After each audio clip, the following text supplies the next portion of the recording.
And welcome back. In this final video, I want to show you what this course is all about, what we're learning in this course, and what we're going to be able to do at the end. You may have heard the term full stack developer, front-end developer, back-end developer. And looking at this diagram, you're starting to recognize that HTML, CSS, JavaScript, you see React in there. We'll get to that. Don't worry about it.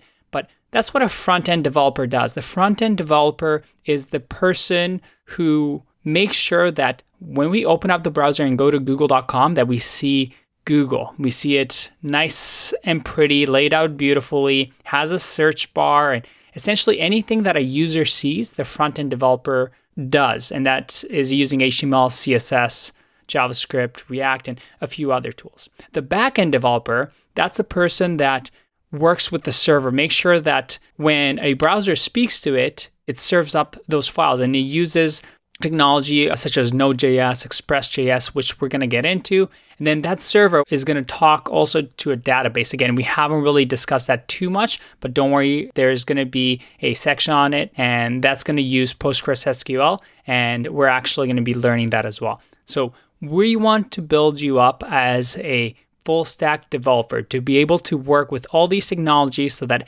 everything revolving around a web application you're able to build. So get excited. You're going to learn all of this. It looks overwhelming, but trust me, just like this, how the internet works section, it's all going to make sense. So I'll see you at the next one. Bye-bye.